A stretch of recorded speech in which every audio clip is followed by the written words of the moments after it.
What's going on, Wealth Builders? Ryan Pineda here. Today, we are going over the top 8 real estate investing strategies and how to figure out which one is best for you. And everything I'm going to talk about today is based on my own experience. For those of you who don't know, I flipped hundreds of homes. We've wholesaled a bunch. I've bought hundreds of units in commercial real estate. I've bought land. I've done, investments as a private money guy. And so I can tell you what works, what doesn't work, and whether or not you will be successful based on your skills and circumstance. Now, before I get into the 8 different methods to invest in real estate, there are 4 things we got to discuss that are going to determine which method you choose overall. So the first thing you got to just figure out is, what are your goals? I mean, at the end of the day, are you trying to make more active income? Are you trying to replace your career? If that's the case, things like flipping and wholesaling are going to be great for you.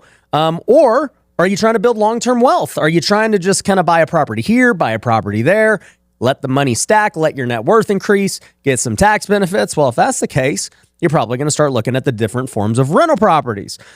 Maybe some of you guys are just looking at completely being passive. You don't want to find deals. You don't want to negotiate anything. You want someone else to do it all. Well, guess what? A syndication or private money could be great for you. The second thing you got to think about is the time. So this kind of relates back to goals, but how fast are you trying to get there? I mean, if you're trying to go from 0 to millionaire in just a couple of years, well, you're probably going to end up flipping or wholesaling, mainly because you can't really buy rentals and do the other things I'm going to talk about. And so timeline really matters, especially when it comes to goals and how quick or how slow you're trying to build the wealth. I would also say with time, you got to think about whether or not you're going to go part-time or full-time.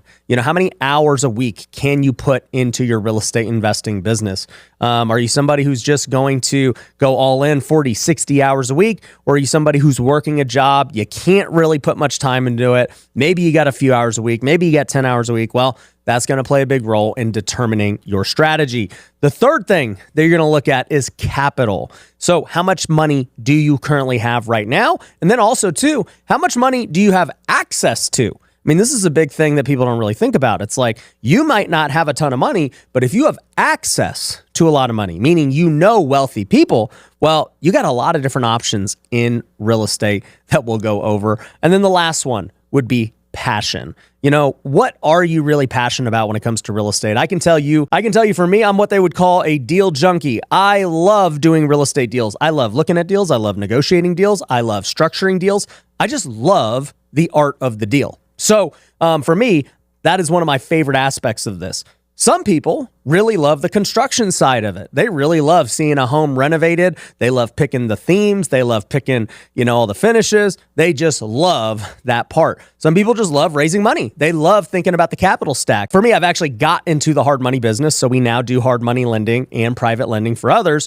And I've realized that with the people I've partnered with, they just love thinking about how to stack capital differently. They're getting capital from billions of dollars of hedge funds, thinking about different ways to get it for as cheap as possible. It's really cool looking at all these finance guys and how they think about raising money. But long story short, right? There's lots of things that people get passionate about, and that is going to dictate which path you choose. I mean, for some people, all they ever want to do is commercial real estate. They have no desire to do anything in the single family space. So, I mean, if that's your case, even if single family might be logically the best fit for you and you don't want to do it because you just want to do commercial, well, then passion's going to override logic almost every single time. So that being said, that's the context at which we're going to look through these 8 different real estate investing strategies and how it could fit into where you're currently at today in your life and where you want to go in your business. So let's talk about the first real estate investing strategy, and the one that I probably talk about the most on this channel, and that is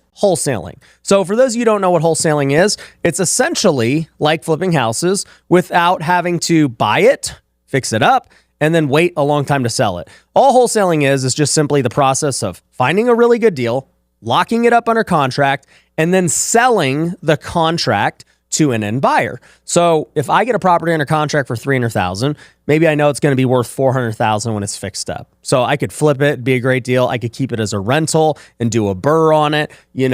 I could do a lot of things when I have a good deal. Well, instead of me having to go those different routes, holding it for years as a rental or buying it, fixing it up and selling it, 6 months later as a fix and flip, I can actually just sell the contract for however much somebody's willing to pay me above what I have under contract for. So if I have under contract for $300,000 and somebody's willing to pay $320,000, well, I can sell the rights to that contract for a $20,000 wholesale or assignment fee, as people call it. So, one of my goals this year is to do millions of dollars this year just in wholesaling alone. Now, when I look at wholesaling as an entire thing and who it's best for, I would say it fits a lot of different buckets, and I'll tell you why. The first is the person who doesn't have a bunch of money. The first is the person who does not have a bunch of money and who needs to make active income. So, if you're currently at a job that's not making you a bunch of money and you're trying to figure out ways to supplement your income or even replace your current income, wholesaling is awesome because you can get started right now today, part-time, and eventually transition into a full-time career as you start getting deals. I tell people this all the time. I'm like, hey, don't quit your day job right away, okay? If you're trying to break into real estate full-time and make it your active income source, wholesaling or flipping are basically the two paths you're going to go. But, with wholesaling, it's great because I've seen people put 10 hours a week towards it, 15 hours a week, part-time, get some deals, eventually get enough momentum, build a pipeline, and then they're able to eventually quit their job and go full-time at wholesaling. And so I love it because it doesn't take a bunch of time. I mean, you just got to lock up deals. You're not spending all this time like flipping houses and other things where now you got to go manage construction. Now you got to go raise some money. Now you got to take on a lot of risk. So wholesaling is great for somebody trying to transition out of their job, but then that's not the only person it's great for. Like I just said, for myself, we plan to make millions of dollars this year in just wholesaling alone. And so there's a reason that I still do it as somebody who isn't trying to quit my job, who's been in real estate now for 15 years. I love it because of two reasons. One, it is like almost no risk. So unlike the other forms of real estate investing where you got to go put money down. And even if you're not putting your own money and you're getting loans and everything else, that's still debt. That's still money down. That is a risk. So I love wholesaling because there's almost no risk with it. You don't actually have to buy a property. You just sell paper essentially. So that's number one. Number two, I think it's way easier to scale. So it's far easier to go do 20 wholesale deals than it is to go do 20 flips, right? Managing 20 flips, the construction, everything else is going to be a lot more difficult than just managing 20 contracts. All I got to do is find buyers. And if I can't, we back out of the deal. It's all good. So I'm a huge fan of it from the risk perspective. I'm a huge fan of it from the scaling perspective. And this doesn't matter if you're brand new or you're somebody established. I love wholesaling on that front. But the other reason that I love wholesaling for most people is that it's teaching you the most important skill in all forms of real estate investing. And that skill is how to find deals. Everything I'm going to tell you from this point forward will not work unless you buy a good deal. And so learning how to find good deals, learning how to, get them, whether it's direct to seller or through referrals or going on the market and negotiating good deals that are just publicly out there.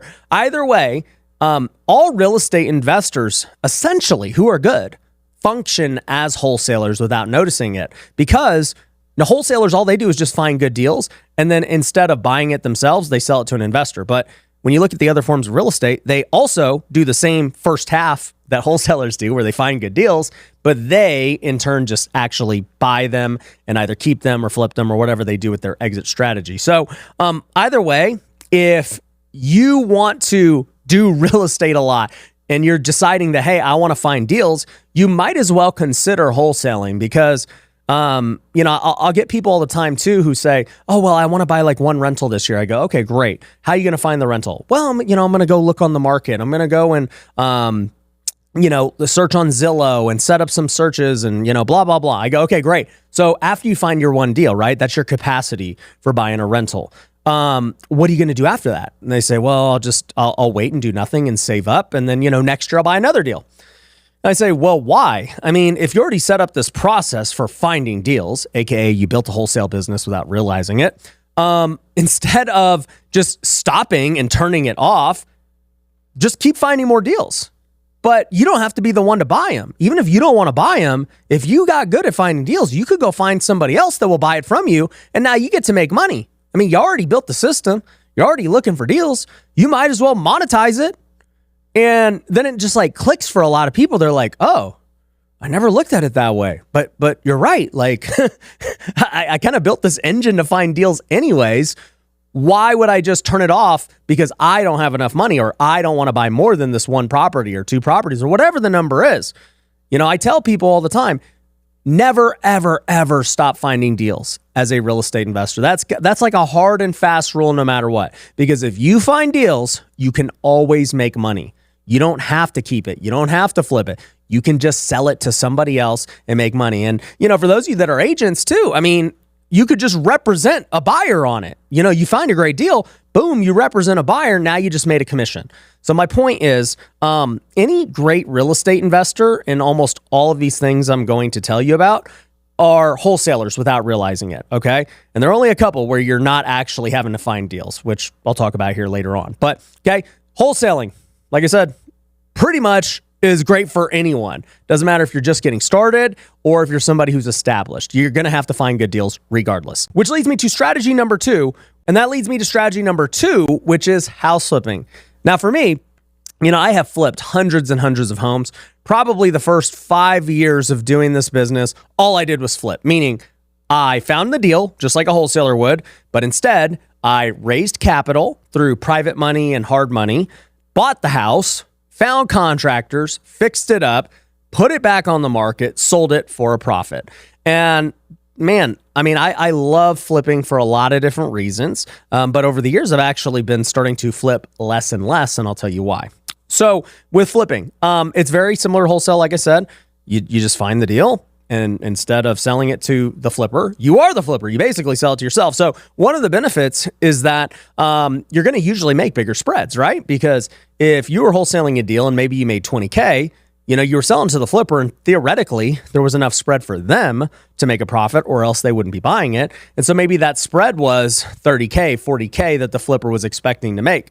Well, now all of a sudden, instead of you making 20 on a wholesale, you're making 50 or 60 because you're flipping it yourself. And so the profit is usually a lot higher when you actually flip homes. Now, what's the downside? The downside is you now take on risk. And so for me, this is kind of why I have scaled back flipping to a degree, because for years I was fine with the risk. And then eventually I got burned in 2022 when they doubled interest rates. Let me talk about this, right? As I was building my flipping business, I started flipping in 2015. I had been in real estate since 2010 as a realtor, but I didn't get into the investing side until 2015. And in 2015, I had $10,000 and I said, you know what? I can't really do anything else. And I read this book called How to Invest with Low and No Money Down by my now friend, Brandon Turner. And he talked about how, well, you could get hard money loans, you can get private loans, you could do credit cards and all this stuff. And I said, oh, well, I've always been good at finding deals. Let me just go max out my credit cards and then get a hard money loan to cover most of the deal. That's exactly what I did. I got a hard money loan that covered like 90% or 80% of the deal. I maxed out my credit cards for $50,000, got cash advances, balance transfers, and then boom, I was able to buy a couple of properties with just the blend of those two.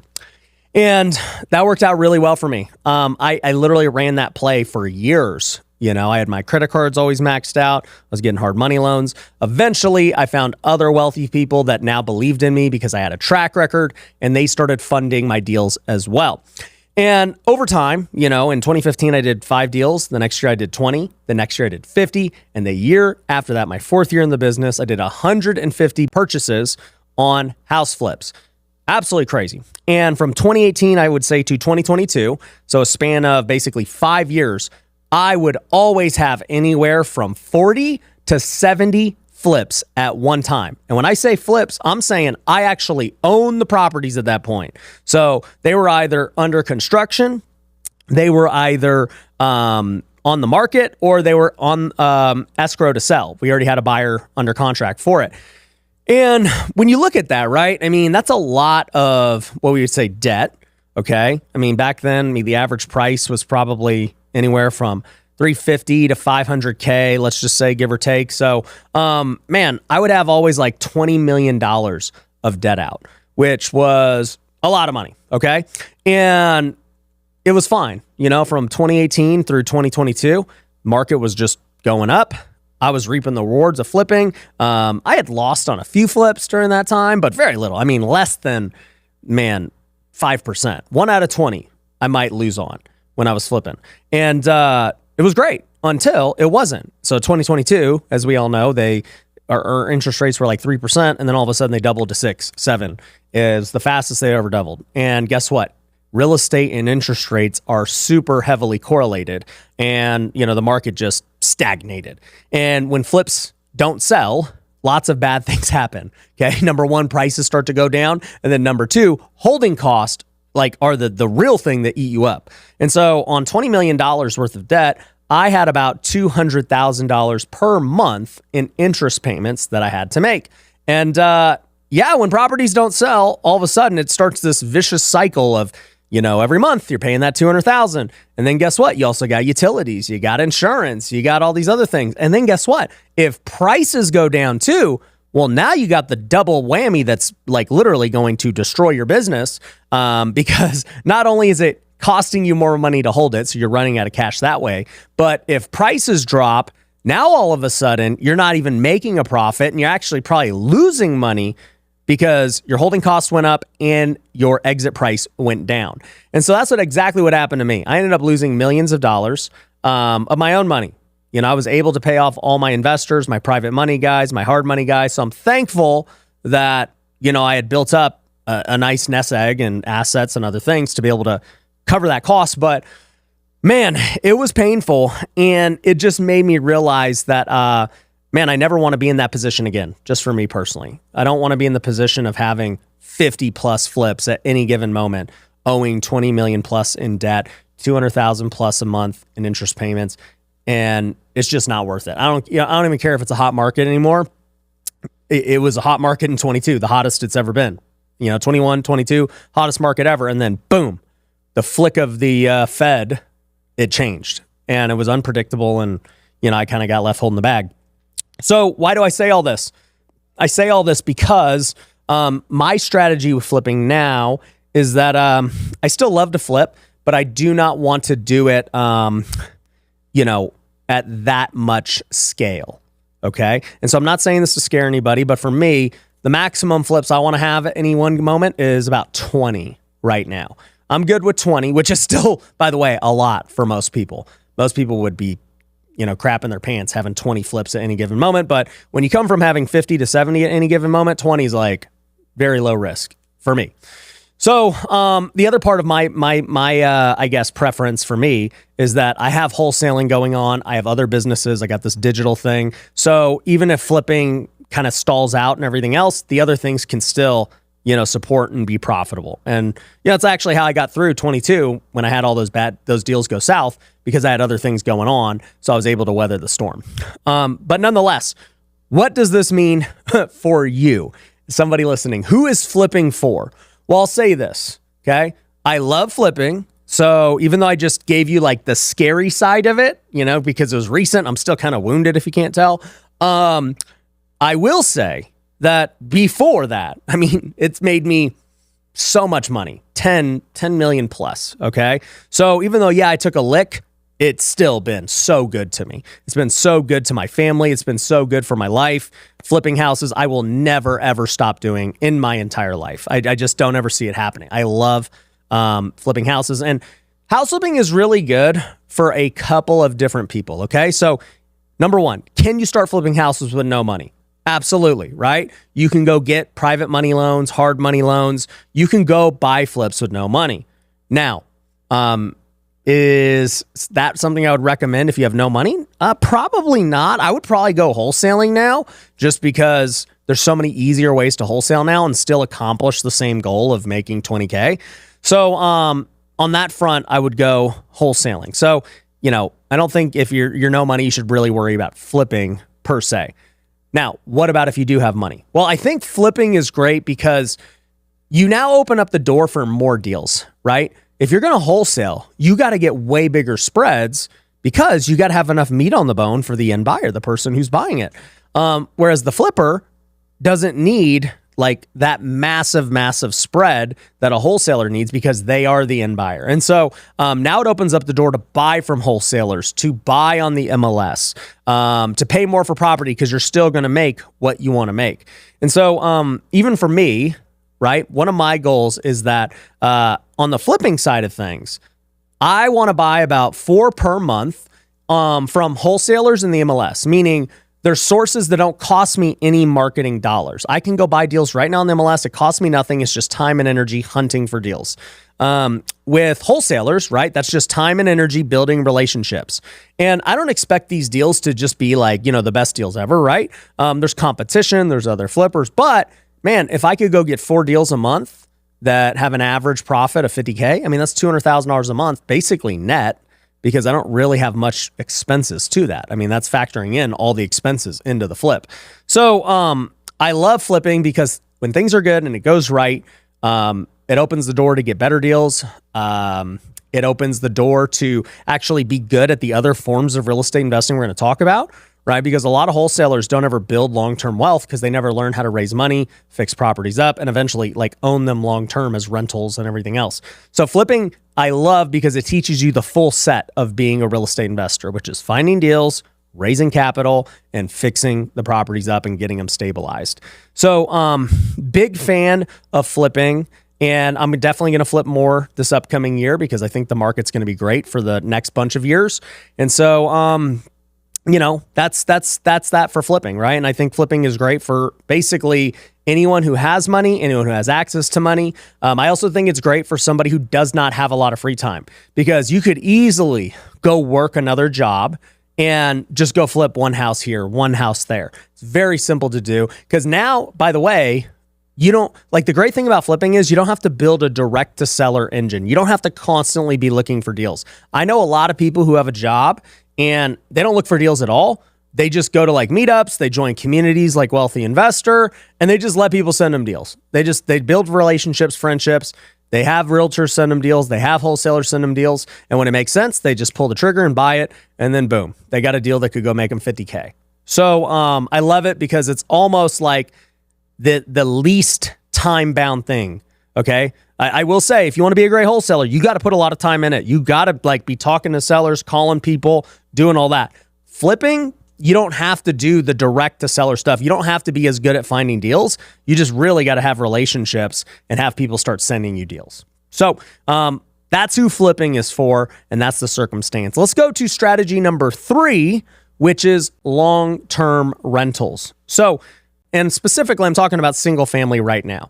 So my experience has been, I've bought lots of single family rentals here in Las Vegas over the years, and I've also sold a bunch. And really, when I think about long-term rentals, especially in markets like Vegas and California, you're not buying them for cash flow. This is like an old belief people had 15 years ago, 30 years ago. I mean, Rich Dad, Poor Dad, I kind of always talk about this book because I think it's kind of poisoned people's minds into believing that rentals, especially long-term rentals, are this big cash flow game.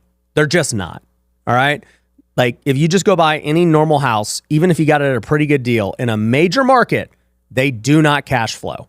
Okay. There are some places you can get cheaper homes in the Midwest and everything else, and you can get a little bit of cash flow. You can go make a couple $100 a month. So, for me, when I think about long-term rentals, immediately, just don't think about them as the main benefit being cash flow. The main benefit of long-term rentals are, number one, tax benefits. I mean, you get huge tax benefits, especially if you do what's called a cost segregation study. That's number one. Number two, long-term appreciation. So the properties I've bought in Vegas, a lot of them have doubled in the last 5 years. That's going to make me way more money than any type of cash flow. And if you do BRRRR strategy and other things where you refinance and basically have no money in the deal, well, now your return gets crazy because the return on zero and anything you make above zero is infinite. I love them for the long-term appreciation. And then the third one would be the principal pay down. So, as time goes on, your tenant keeps paying off the mortgage, it's great. Long-term principal pay down. The only time long-term rentals can actually make you cash flow at the gate, really, is when you pay all cash. And so some of you guys might be saying, well, Ryan, what if I have all cash? Well, then, yeah, I think long-term rentals can be a good source of cash flow for you. But, at that point still, I mean, it's not a great cash-on-cash return in most cases. I mean, if you go buy a property for $300,000 and it makes you, I don't know, $20,000 a year in, rental income, it's not even 10%. I mean, it's almost like 6%, 7%. It's not great. So you just got to decide whether or not like that's a return you're willing to take, because you can get a higher cash on cash return in other places.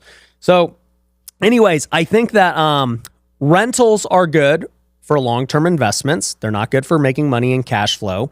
I also think that they are good for somebody who really doesn't want to put a lot of work into the real estate business. So if you're somebody who has a job and you're just like, dude, Ryan, look, I get it. I ain't trying to flip or wholesale. I'm not trying to find deals. I'm not trying to be in that game of networking and trying to meet people. I just want to buy properties here and there. Like, I'm doing fine.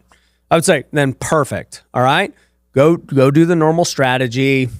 Buy a long-term rental, put 20% down. You know, you might have got a little bit of a deal. Maybe even if you didn't, you just buy into nice areas. You will do just fine long-term with that strategy. I mean, if you bought one property a year, even if it wasn't a good deal, right? Like, let's just use Las Vegas, for example, where I'm at. 20 years from now, 30 years from now, these things are all paid off. You've just been buying them year after year.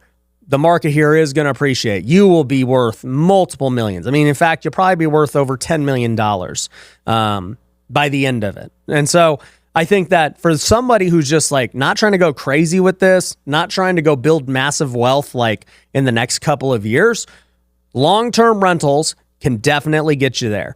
Just make sure you can withstand the cash flow storm. So if it's not cash flowing a bunch, yeah, there's going to be times where it's vacant.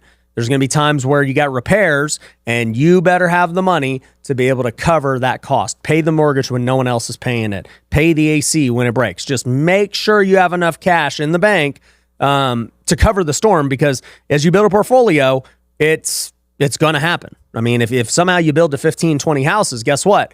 You might have 5 of them vacant right now, and your cash flow from the other properties are not going to cover that. So you're going to have to cover that. And if you have 3 ACs break in the summer here in Vegas, which is common, guess what? You might be 15, 20 grand out of pocket. You better have the cash to do it.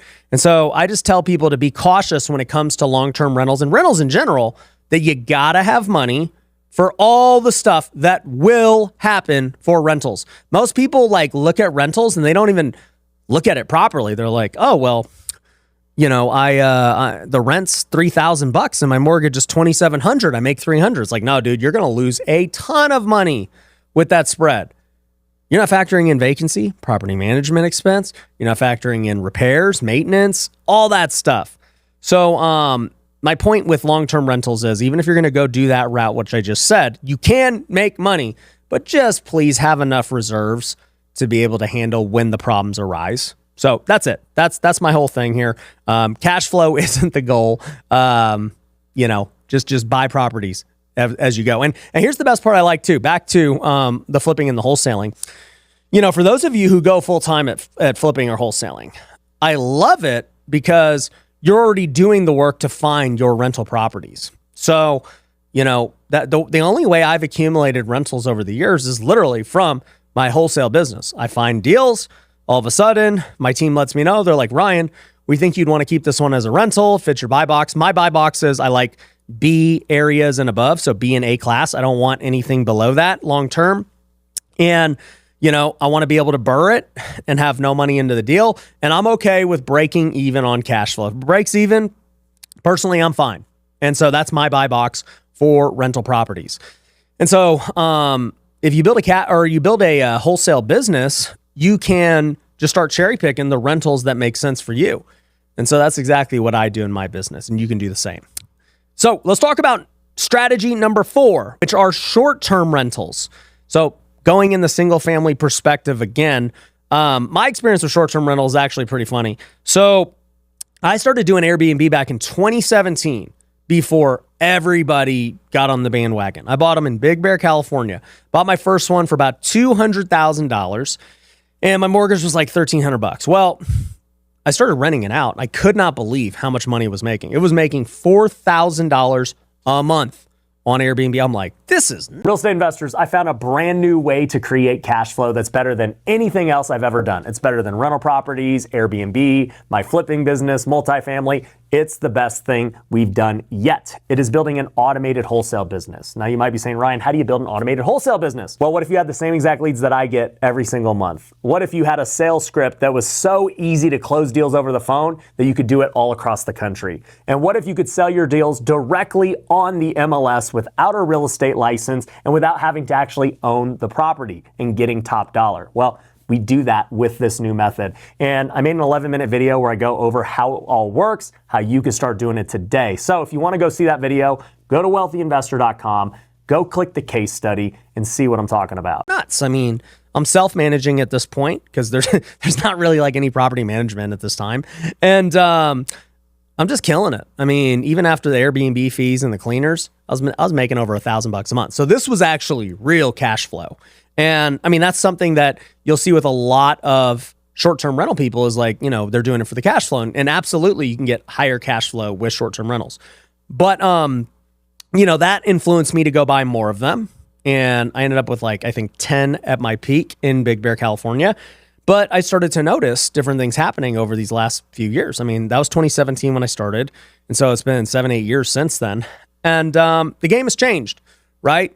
Short-term rentals exploded in popularity, so there became way more supply of properties on Airbnb. And when there's more supply and the demand kind of stays the same, guess what? Prices drop.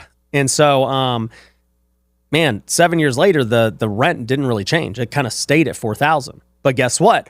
The property price doubled and in some cases even tripled on some of the properties I bought over 5 years. I mean, I had one I bought for $170K and it's worth like $500 now. So, that one tripled. So long story short, when you look at the short-term rental game today, even then I kind of look at it and I'm like, yeah, I don't know. Doesn't seem like it's going to cash flow very well today at the current prices, at least in the markets I look at. Now, I know there are other markets that you could be in that I'm sure have better cash flow. You would really have to be looking at your markets for short-term rentals, right? Like vacation towns, other towns, and really find gems where there's actually a lot of cash flow in the short-term rental market. But I would also add that if you're going to do short-term rental, you absolutely need to make sure that your city is pro short-term rental. Because what happened in Big Bear was, it was very pro when I first got started in 2017. Every year it was like they added some new rule to make it not pro. They started just adding check-in rules where you had to meet the guest in person, like the dumbest rule ever. They also started to say, eventually they said you can only own one short-term rental if you're somebody buying right now. So we want to limit the amount of investors that are up here. You can only own one. And it's like, well, I wouldn't have been able to even do what I did, in today's rules. And so clearly they are not short-term rental friendly. And even here in Las Vegas, it's pretty much illegal to do Airbnb in most places. It's crazy. Just so you guys know, if you try to rent an Airbnb here in Vegas, just know, I would guess half of them probably aren't even legal. So, short-term rentals are they were good. They were way better a few years ago than they are today. And I personally, this is just my belief, I think they're just going to keep getting harder and harder. I think that they're going to keep getting more regulated. More states are going to keep banning them. The other part that short-term rentals do is what we would call our CapEx in rental properties. We call them capital expenditures, meaning how much maintenance and stuff and wear and tear is going to happen to the property. Your CapEx is significantly higher on short-term rentals. Dude, a property I had for 5 years, it looked like after the 5 years, I didn't even renovate it. It looked so bad because, we had over 1,000 nights of stay on it. People just breaking stuff, high wear and tear traffic, especially in a place like Big Bear where the climate is snow. So, it's very harsh conditions. So overall, not a huge fan of short-term rentals anymore, but I would just say if you're somebody who's interested in this, it's very much like flipping or long-term rentals, right? You can find some with very minimal effort of trying to look for deals, because at that point you're kind of not looking for big equity spreads. You're just looking for, can I make enough spread on the rental income? And so you can absolutely still find deals, but just make sure you find it, pick a really good market that is very short-term friendly, that looks like it can cash flow pretty good. That would be my biggest advice. I would also say if you're going to do short-term rentals, you have to manage it yourself. I mean, if you try to hire a property management company, these guys charge 20%, in a lot of cases. If they're charging 20%, there's almost no way to make any kind of cash flow. So I think that if you're trying to make cash flow and make this deal make sense, you're going to have to learn to manage it, which, by the way, is not that hard. All right. So if you're willing to do that and put some time into management versus like trying to find more deals like you would with wholesaling, then short-term rental is a pretty good thing. Let's go into number 5, which is commercial real estate. Now, with commercial real estate, I'm putting in multifamily, office space, storage, RV parks. I mean, commercial real estate's a very broad term, but for this specific segment, I'm talking about being an operator in any of those things. Now, for me, as far as experience goes, we currently have over 600 multifamily units in management that we are the operator on. And the operators, in most cases, are called the general partners. These are the people who would find the deals, they manage the deals, etc. Then there are what we call LPs, which I'll get into later as a different investment strategy. Those are called limited partners. So those are people who just simply bring the money. They don't have any of the decision-making, day-to-day stuff that the general partners have. They're the ones just bringing in capital.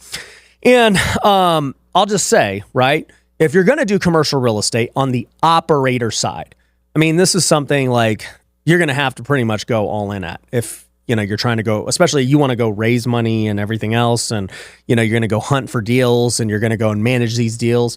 Like, it's a lot of work, especially when you buy properties that aren't stabilized and you're trying to stabilize them. I mean, they're very similar to fix and flips. With a fix and flip, you're usually buying a property that needs a lot of work. You got to go get it fixed up, get it looking good so you can go resell it. Same thing. You buy a rental that needs a lot of work. You got to go fix it up and, go get it on the rental market. Well, commercial is that times however many units you have. You got a 100-unit property. Guess what? It's like 100 long-term rental units that you got to go get fixed up, rented out, and stabilized. So it's more work on that end, but you also get what you would call economies of scale. So if you got a 100-unit plus building, you can have property management on site. You can have a maintenance person on site. And so by having these people and these different departments right then and there, it allows you to get your costs lower per unit. So that's why commercial's really good. It's really about the economies of scale. I also think that it's the only option if you just want to do bigger deals, right? Because there comes a point where, we're talking about making a $20,000 wholesale. That's awesome.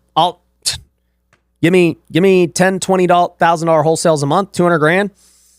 To me, that's still a lot of money. So, and for 99% of people, that's a lot of money. But there is a certain point where it's not. And same thing, right? $50,000 flips seem like a lot of money to me, but there are people who won't get out of bed for a flip that doesn't make a few $100,000, right? Commercial is kind of like that, but with millions, right? I mean, commercial deals, if you want to go make millions of dollars on one deal, I mean, you're in commercial real estate. You go buy a $20 million building, you're hoping to go exit it in a few years for $30, $40 million.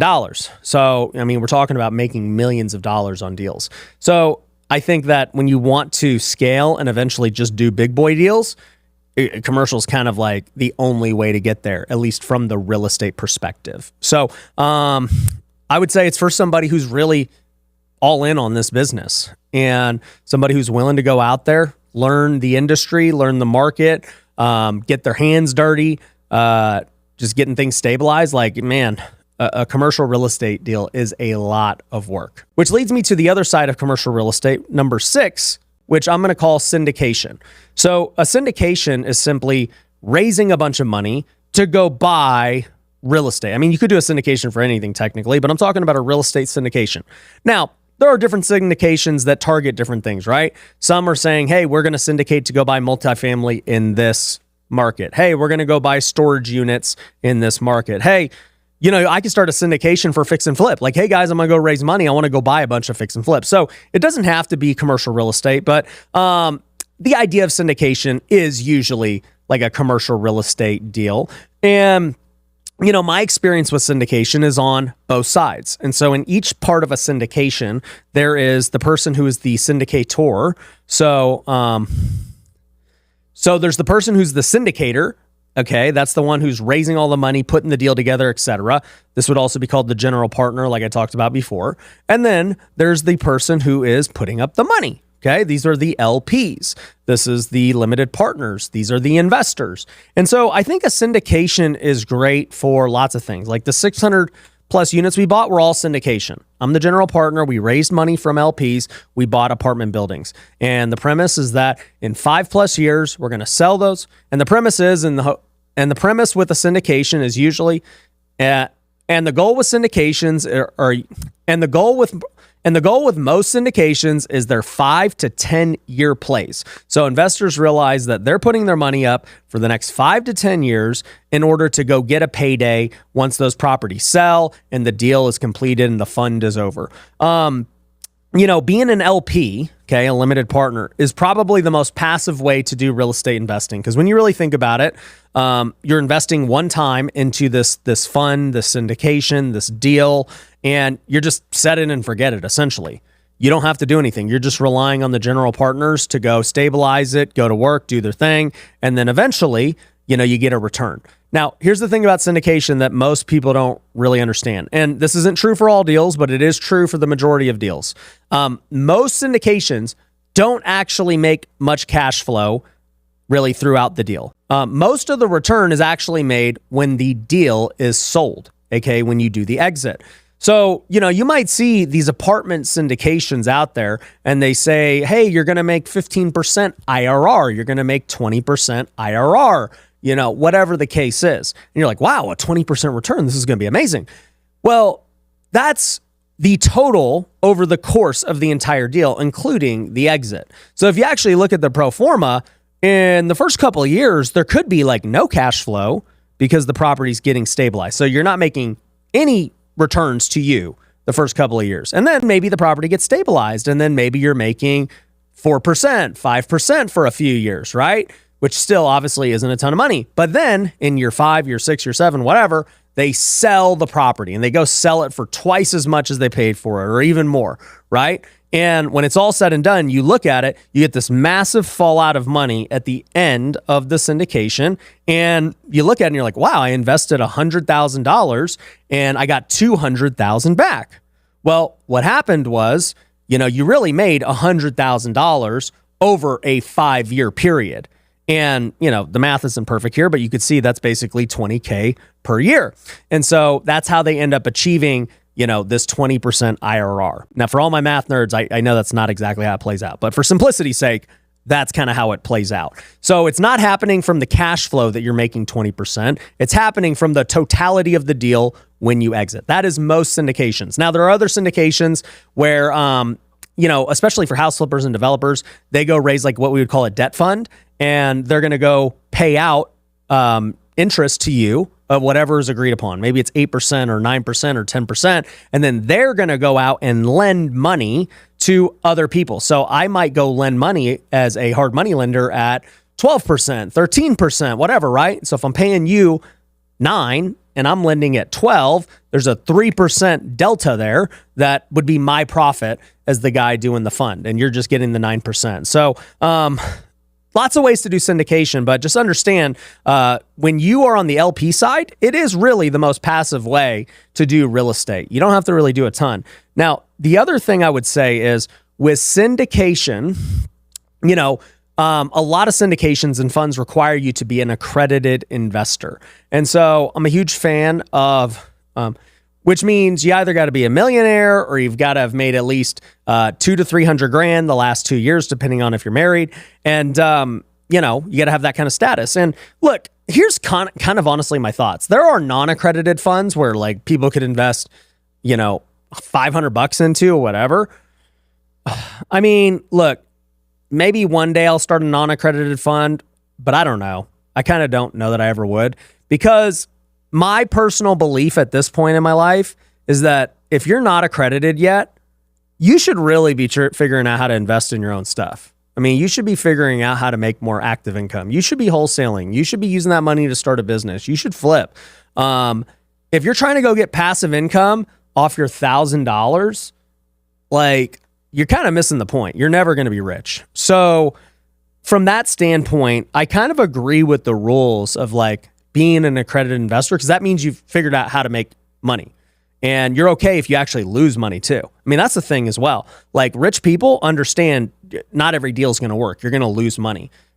People who are putting their last $1,000 into something that's going to be locked up for 5 years or more, man, they're probably checking this thing like it's their life savings, because it is, right? So I just don't think that you should ever really think about being an LP if you're not making money.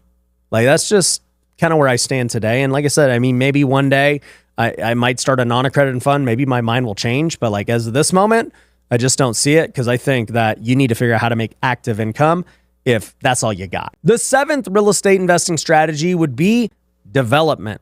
Now, in this side, I'm including just ground up development, whether it be single family homes, spec builds, apartment complexes, developing storage units, right? We're talking about buying land and building from the ground up. And I would also include land investing as just in general here, whether you're going to buy land and just kind of hold it, or you're going to buy land and flip it. To me, development is kind of all in this space. Now, my experience with development has been very interesting, because I haven't tried to go develop big apartment buildings or anything like that.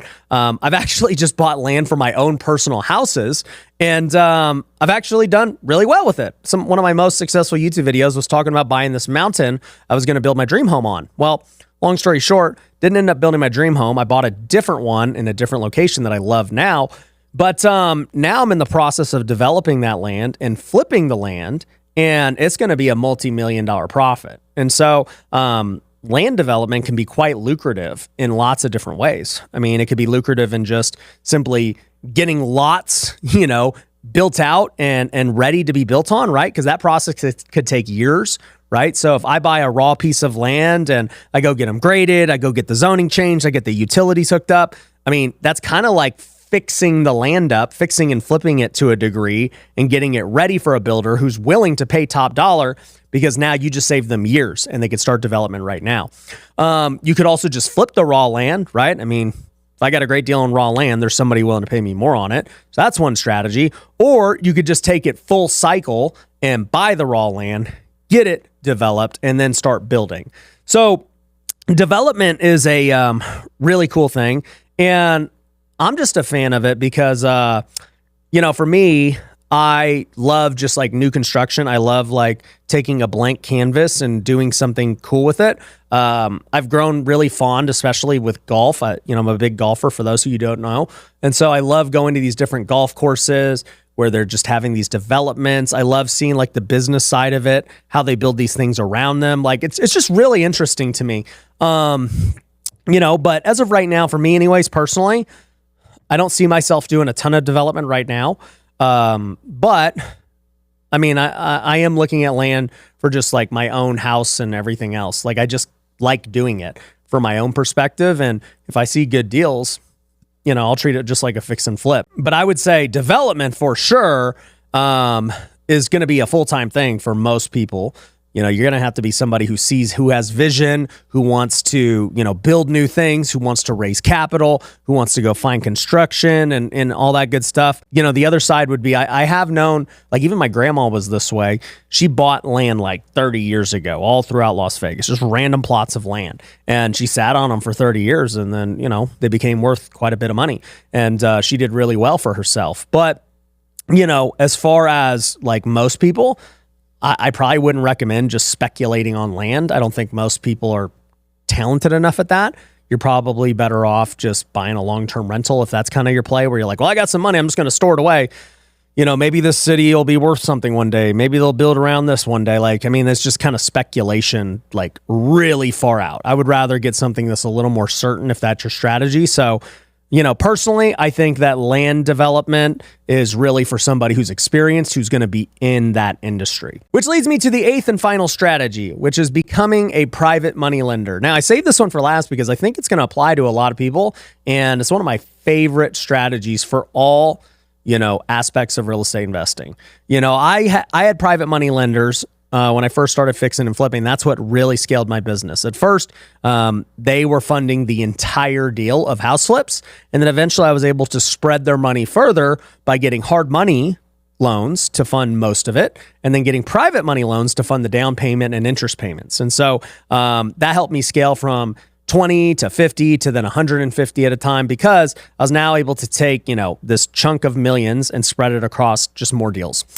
And, if you are thinking about being a private money lender, there's a couple of things to consider. So number one is that it can be done with as little or as much money as, a deal can take. So when I first started, it was like, well, you got to have $300,000 to buy a property all in. Well, when I soon started doing what we call gap funding, where they only fund the down payment and the interest, I realized that, man, people could get into deals for like $30,000, because if hard money was going to go fund, let's say $200,000 for this house, and I only needed a $20,000 down payment, well, boom, they give me the $20,000 plus an extra 10 for interest payments, closing costs, etc. And now they're in for $30,000.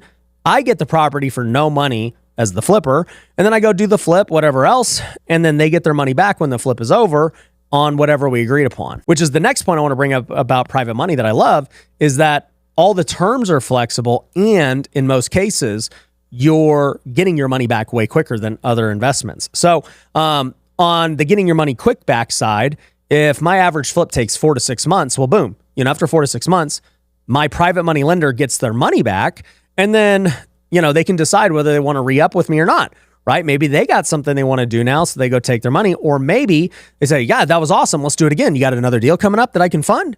Boom. They refund. And that's what most of my lenders did for years when I was flipping at high volume. They would just roll it into the next deal. Now, what do you pay private lenders? Well, this varies. You can either do profit splits or interest. And so I've had hard money lenders that did profit splits, where I'd say, hey, we'll chop the profit 50-50, 60-40, 70-30, whatever we agreed upon. And, with the profit split, we just factor in all the cost of everything else of the deal, and then we chop up whatever the profit is, right?